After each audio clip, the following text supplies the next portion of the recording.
Let's Talk OC, an OC podcast. I'm Michelle. And I'm Liz. Isn't it so nice to say that? I mean, I'm It's giddy. weird. But it's great. We're really excited. We have a really fun bonus episode this week. We have Katie joining us from the XOC on Instagram. Katie, welcome to Let's Talk OC. How are you? I'm good. How are you guys? We're Pumped. great. Thank you. I'm so happy to be here. I know. I feel like we've been Instagram followers and friends for so long, especially since the podcast ended and was in full run. But I love your page so much. It's full of amazing fan edits, full of all that OC goodness. So please tell us about your OC journey. Well, I first discovered the show when I was 14, and I actually saw it on YouTube. I saw a clip. It was the season 2 clip where Marissa shoots Trey. Oh. And I remember being like mesmerized. I wanted to know what was happening. The music was incredible. So it's actually funny because they didn't have it like on Hulu when I first started watching it. They had it only on DVD. So I begged my mom to buy it for me. So she bought the whole box set for me. And I binge watched that all 4 seasons within that summer. And then I really wanted to talk with people who love the show just as much as I did, but nobody in my family knew about the show or watched it. So that's why I started the account. And I haven't regretted a single day of it because finally I've found my people that love the OC just as much as me. So that's pretty much it. Wow. Yeah. I mean, I feel the same way. I know when Liz and I started Let's Talk OC and we found a group of people who felt the same way and got to discuss this show with us. And then, and there's so many great fan pages and edits. And then you just get into this world of like-minded people and it feels really good. Yeah, exactly. When did you Absolutely. start your page? I started it that summer. I mean, I was that obsessed. Wow. So I've had it for a long time. That's amazing. I know. I can't believe it's been as long as it has. Yeah. How many years has that been? 22 now, so 8 years. Oh, okay. Yeah. Wow. Yeah. Wow. She moved quick. Yeah. So we have to talk about you being on Welcome to the OC Bitches. You are on episode 8 of season 1. You were part of the fan calls. I remember hearing you and I was like, oh my God, this is so exciting. One of us got on the podcast. How was that for you? How'd that come about?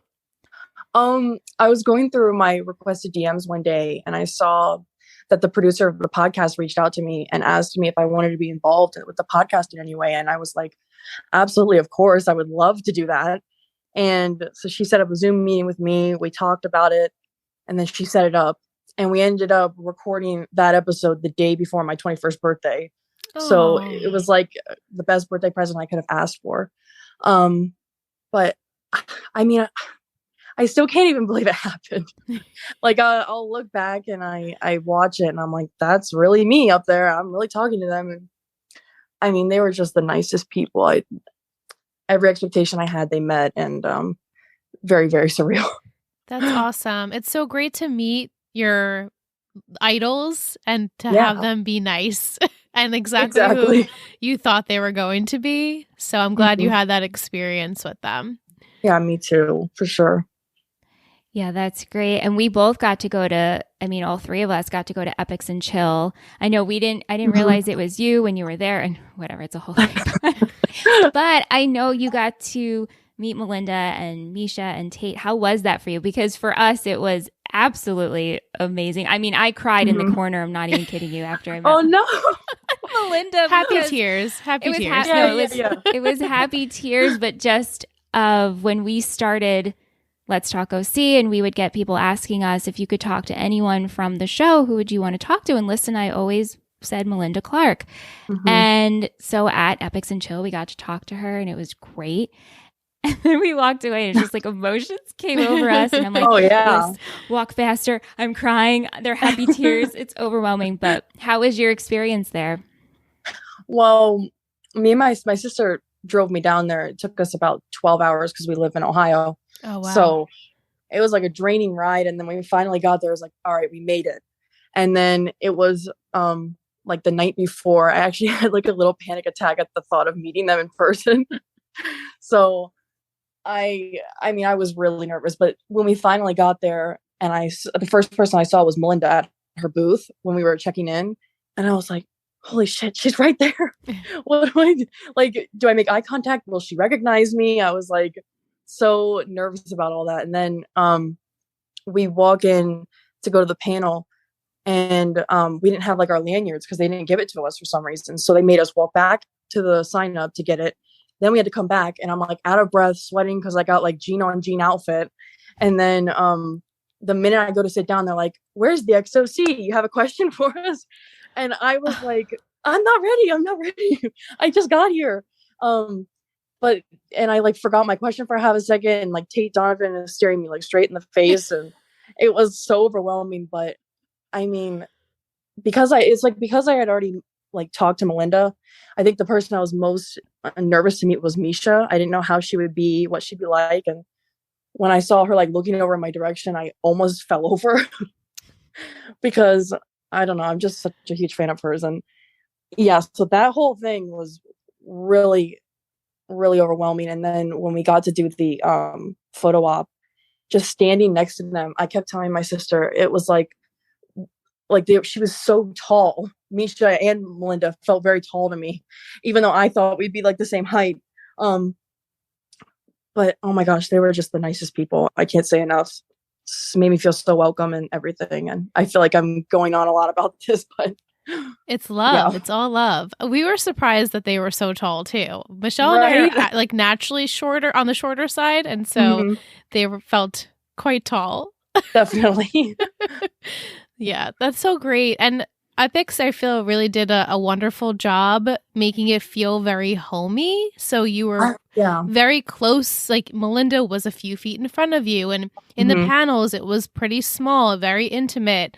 So I think as an OC lover, that was probably the best experience any OC fan could have had. Oh yeah, to have the Coopers back together again. It was literally, I keep saying it, but it was epic. Like, how many times can I say epic in 1 year? But I've said it like a lot this year. Yeah. It's so true. It really was an amazing time. And I'm so glad you got to experience that. Yeah, you guys too. Katie, did you do the photo op just Melinda and Misha, or did you do one with Tate as well? I originally was just going to do me, Misha, and Melinda, but I met up with one of my internet friends, Jenny Austin, and she had one for all three. And because it's like 2 people per ticket, she let me do one, thank God. So I got one with all 3 of them. And oh my gosh, Tate Donovan, I did not expect him to be as funny as he was, but he was just, he was so great. Yeah. Yeah. He's a goofball. Yeah, he is. Yeah, we had fun talking to him. He was great. Oh, yeah. They were exactly how I thought they would be, and that's great. Yeah. Agreed. It's a really good feeling. All right, let's get into some OC talk. Okay. So let's start off with favorite characters, least favorite characters. Who's your favorite? My favorite, I think now my favorite is Marissa. Yes. Agreed. Same here. Yeah. When we had the show, we would name our 5 favorite and then 5 least favorite. And by the end of the series, Liz and I had Marissa as number 1. Yeah.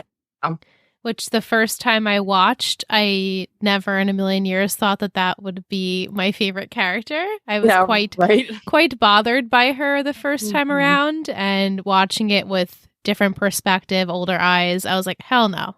She's by far the greatest character on the show.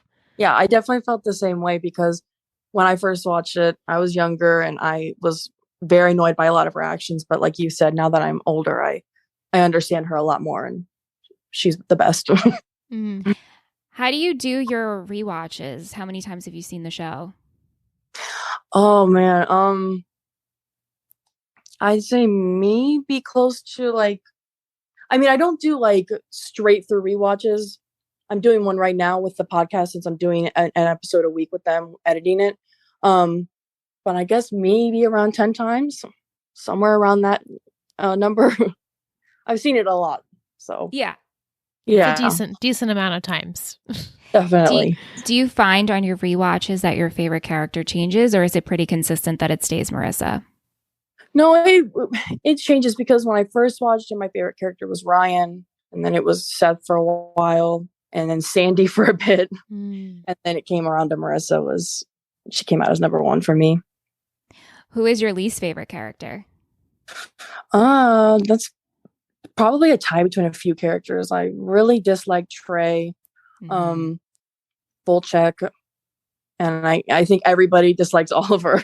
So it's funny you said that because we are going to talk about Oliver, but I love the Oliver storyline. No, so did I like, you dislike his character, but his episodes were so good, I think. Yeah. It was the mystery. We love a good mystery element. And seriously. So each week finding out a little bit more and a little bit more. And then finally when the breaking point, when you realize, the girlfriend's not real and, he loves Marissa, and it's great. It's great television as much as you want to hate him. Natalie, that was her name. Natalie just came to me. Right. When you just watch it, he does a wonderful performance that you love to hate him. No, he was so good. What would you say is your favorite season, least favorite season? Definitely my favorite season 1. I guess season 4 would be my least favorite just because it didn't have Marissa in it. I like season 4. I don't think there's anything particularly wrong with it. I guess that's just the only thing missing for me. So, yeah, it's just different. Yeah. Do you have a favorite episode overall? There was one episode when I finished the show for the first time that I went back and rewatched immediately, and that was the countdown from season 1.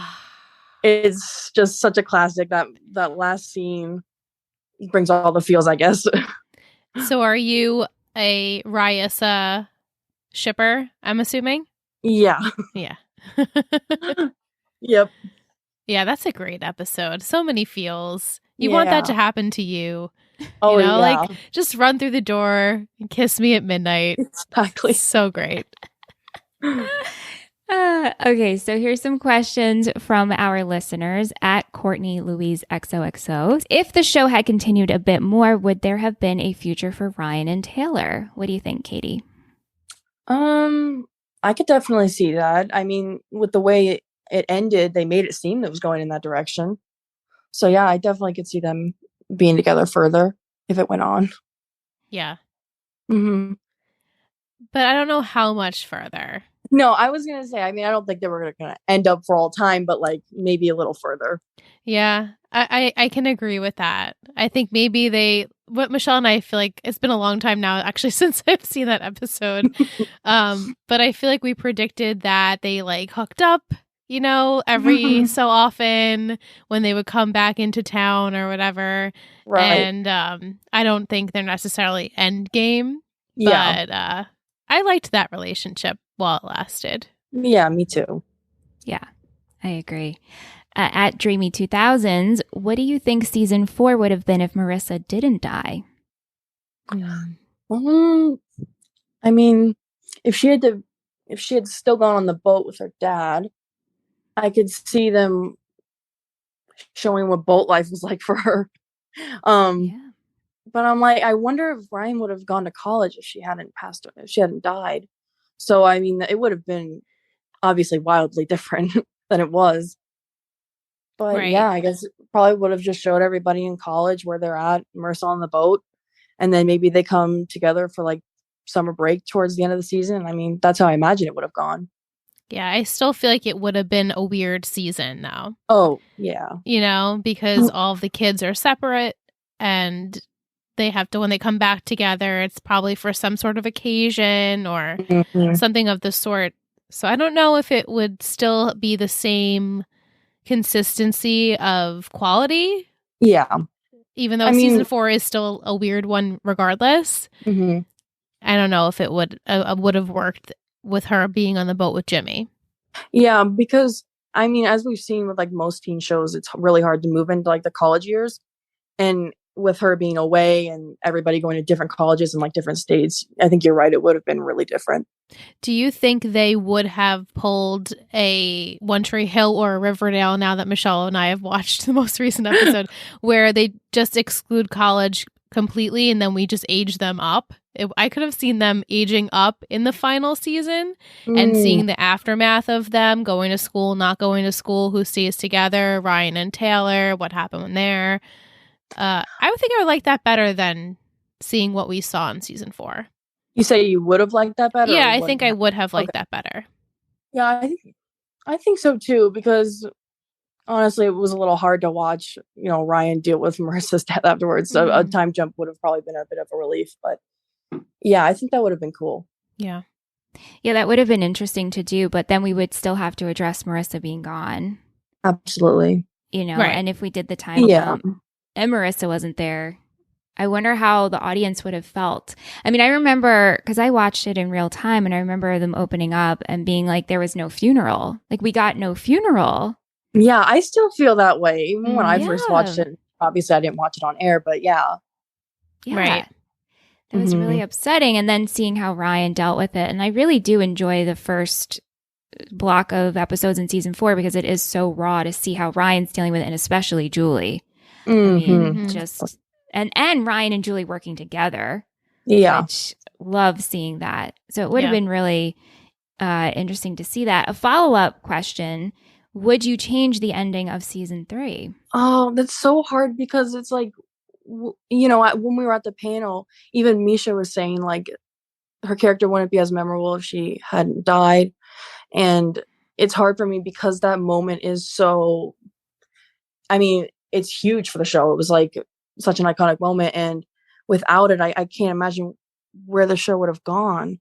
So I'm indecisive about it. I obviously don't want her to have died, but like, I can't imagine what the show would have been if she hadn't. So I don't know. Sorry. Yeah. What about you guys?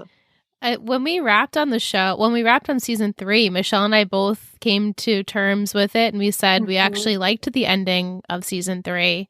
Yeah. Because as you just said,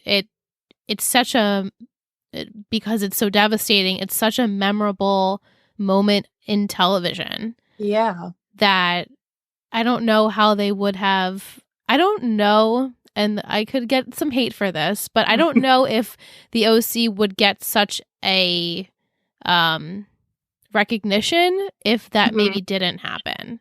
Because I feel like, it was a great show from start to finish, but that really kind of brought it home as far as content and people wanting to tune in and seeing, unfortunately, what goes down in that episode. And it's such a great episode.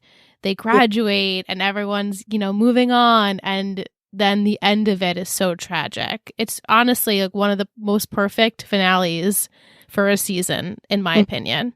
I definitely agree with that. Mm-hmm. Yeah, I have to agree with that as well.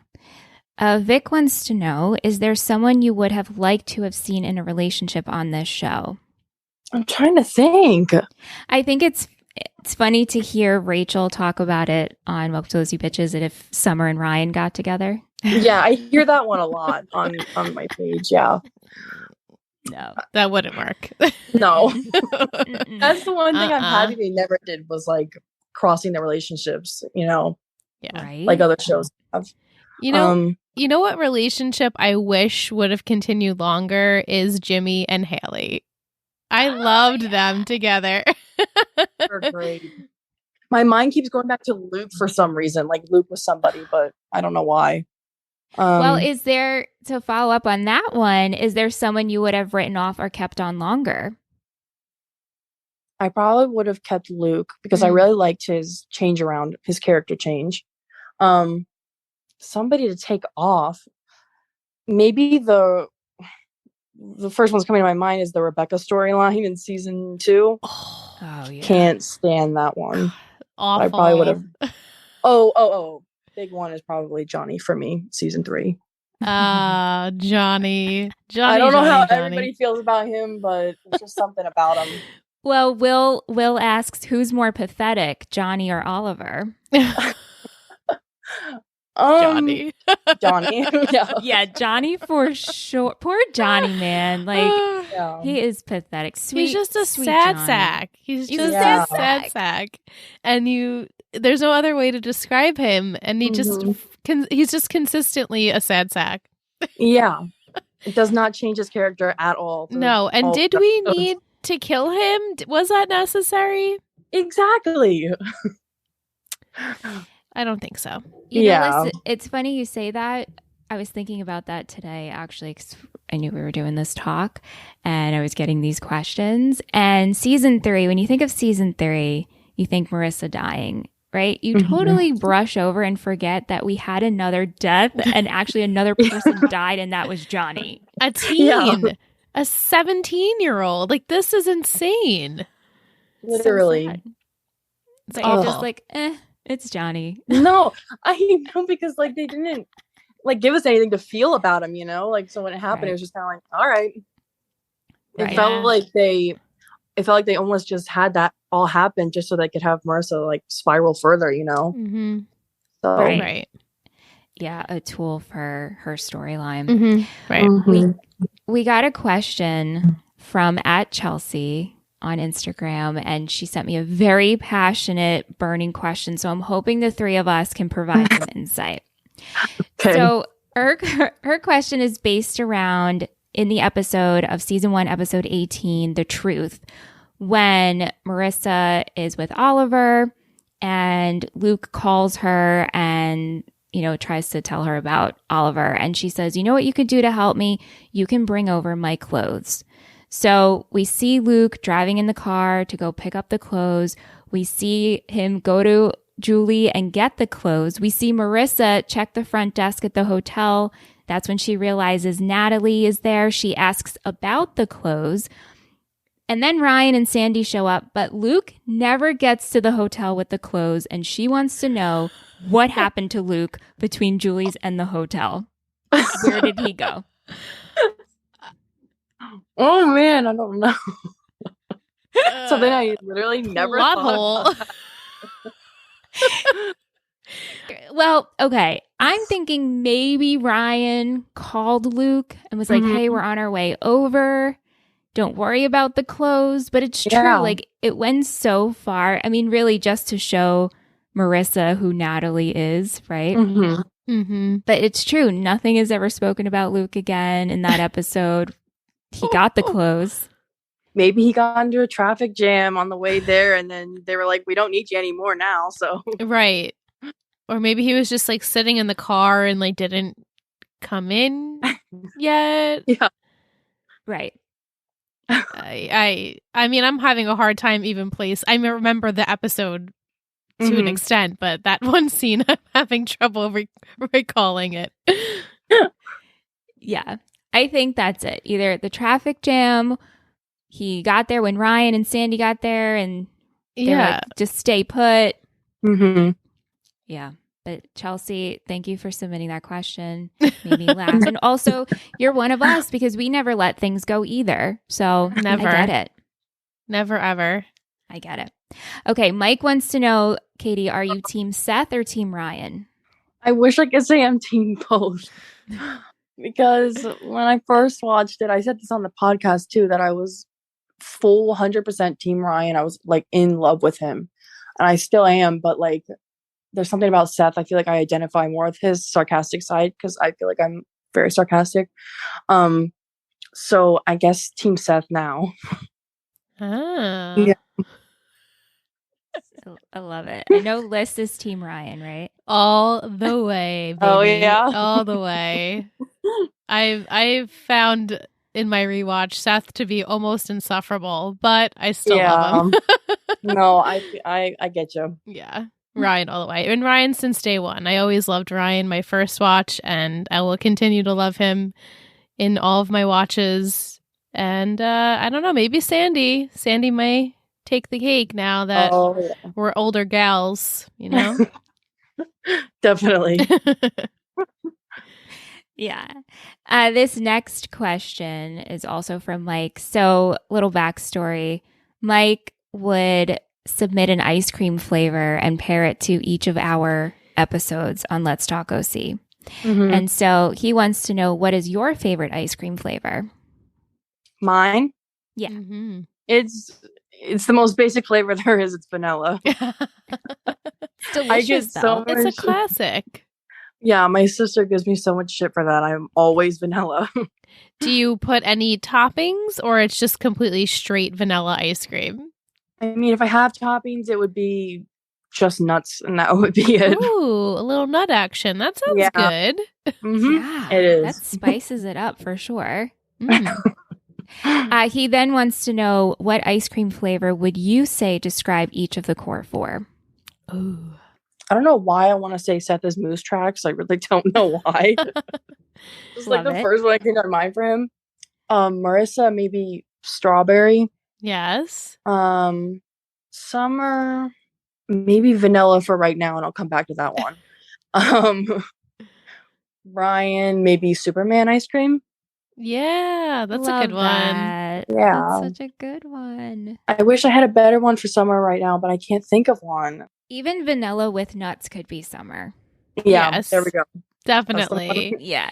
And Yeah. I feel like you and I both picked strawberry for Marissa, didn't we? Yeah. Or some sort of strawberry when we did this, which is so straight. Like we all felt she was the strawberry. Yeah. Yeah. Okay, Jillian. F, marry, kill. Okay. Caleb, Greg Fisher, or Matt Ramsey? Now, Greg Fisher, I see Lissa's face, is Holly's dad. Holly's dad. dad. Okay. Wait, okay. Who was the first one? Caleb. All right, Caleb, Holly's dad, and Matt Ramsey. Okay. Oof. God. God. Maybe kill. Wait, it was F, marry, kill, right? Yeah. Okay, maybe kill Holly's dad. Maybe F Matt and then marry Caleb for the money. That's my answer too. Yeah, I guess I'd have to agree. Yeah, it's the only way I can see it going. Yeah. And then quickly divorcing. Oh yeah, definitely. You know. Or he's gonna die. Or I was gonna say, or he's gonna die, so it wouldn't matter. Yeah. Right. Jillian question. also wants to know, what can she do to establish her status as the all-time number one OC superfan? So what do you think it takes, Katie, to be like the number one OC fan? I guess just I don't know, what I do is I just post what I'm passionate about for the OC. Constantly keep posting, and then until people get sick of you, and then they say, "All right, I guess she's number one." Hey, that's a good method. That's a good method. You just hope people around. get sick of it, and you just stick around. Yeah. That's so good. I hope Jillian has a pen. Sorry. I know. Jillian's taking notes. She also wants to know, which 3 events from the show would you attend? Hers are the kickoff carnival, skating at the model home, and any of the concerts. I definitely the model home, because that's one of my favorite episodes. Like casino night, I'm trying to remember what the exact name was for that. Yeah. Vegas night, I think it was. Yeah. And then definitely the kickoff carnival, like you said. Yeah. Yeah, Those I'd are the have ones. to agree with the carnival. I Mhm. also just want to go to the bait shop, whatever concert. Oh, It doesn't right, matter yeah. to me. And I want to go to the diner, but how do I... That's not like a special event. Yeah. But I would obviously like to go and have some French fries. Oh, me too. Me too. Yeah. Yeah, definitely the kickoff carnival. I would like to go to the Snow Sea. Oh, the They're Snow theme Sea. I loved dances. that. Yeah. The bait shop. Oh my gosh. See Rooney. I want to go see Rooney at the bait shop. Rooney. That's Yeah. the concert. That's the chosen. And have just Luke in the background. Rooney! Exactly. Oh, I love him. I know.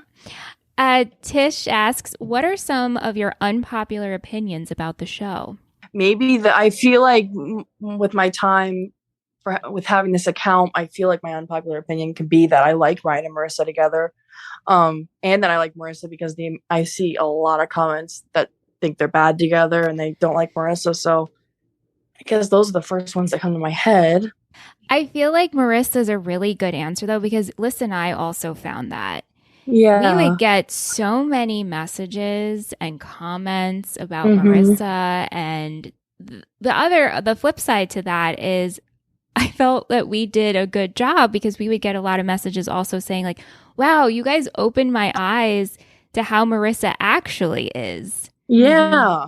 We were like Yeah. her army and we stood up for her because Mhm. when you compare her character to a lot of other characters from teen dramas at the same time, like Marissa was Mhm. not toxic. I like she could be a little naive and She was Yeah. naive for sure, but she wasn't a toxic person. and she wasn't a was mean just girl. trying to she could have so easily have been the mean girl, but she wasn't. She was everyone's friend, and she went out and seeked out people and tried to make the best situation of whatever she possibly could. And it was honestly just everything around her that was unfortunately her downfall. It really wasn't her decisions that she made. It was others around her making the decisions.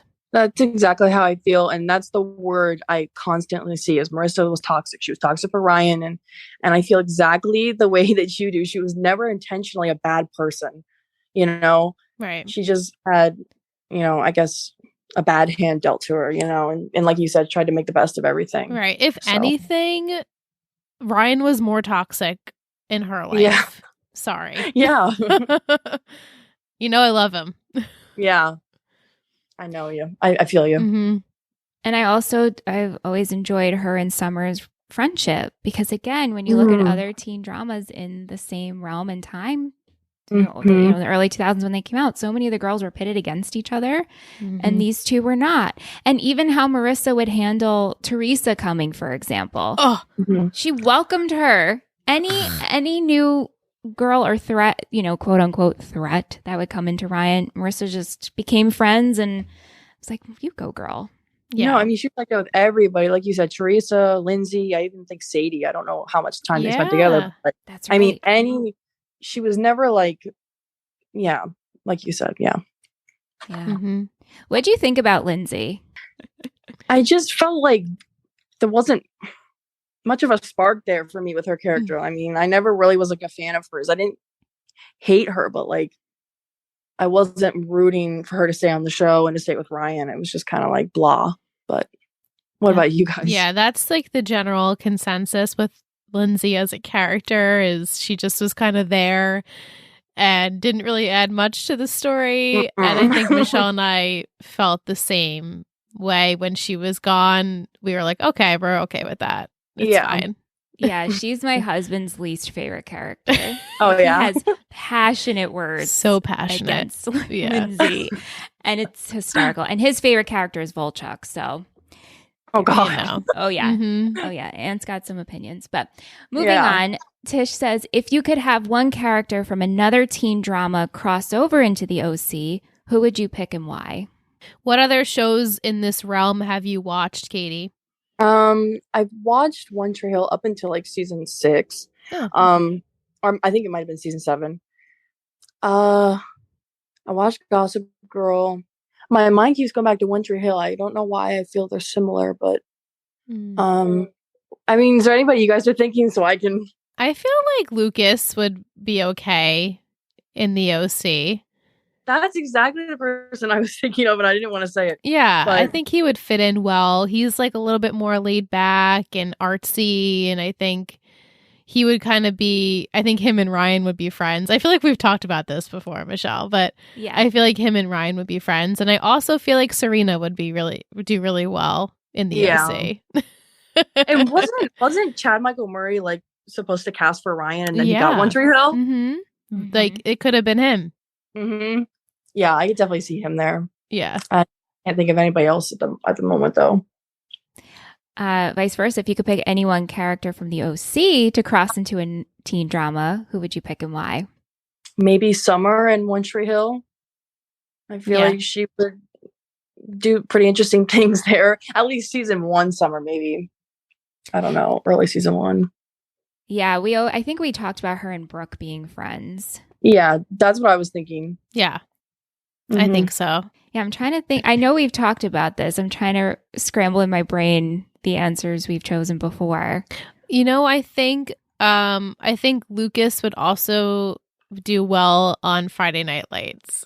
He would do great Oh, I on forgot about Friday that Night Lights. show. Yeah, I think he would mesh well there.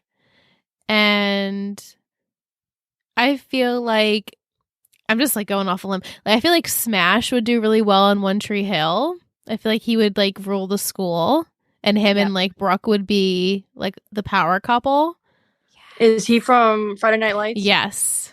Gaius Charles. We love Smash. He's a great character. One show I haven't seen. Oh, it's so good. It's completely different from any other of the shows that we podcast about. It's like so different from the OC, but it's such a heartwarming, good, like each episode just at the end of it, I'm like, oh man, it's over. It's a really well thought out, put together show. Yeah, I've been recommended that before. I gotta just watch it one of these days. Yeah, it's great. Yeah, Liz is watching it for the first time for our podcast, and we pick up on season 3 next month, but it's a goodie. If you join, let us know, Katie. Let us know your thoughts. I will if I do, yeah. Yeah. Well, this has been great, Katie. Thank you so much for joining us. Do you have anything else you'd like to say, or please plug your page and where people can find you? We'll have it in the show notes, but if you want to plug anything. Yeah, you can find me on the XOC on Instagram. And I also help promote a shop for at everythingtheoc.com. They're also We Love the OC on Instagram. Link is in my bio if you want to check that out. And thanks for all the love, guys. I really, really appreciate it. I think that's about it. Thank you. We loved getting to chat with you, Katie. Yeah, same with you guys. This was awesome. Thanks so much, Katie. This has been a Total Betty podcast, produced and edited by Michelle Rubenstein and Alyssa Tenio, music by Anthony Vacora.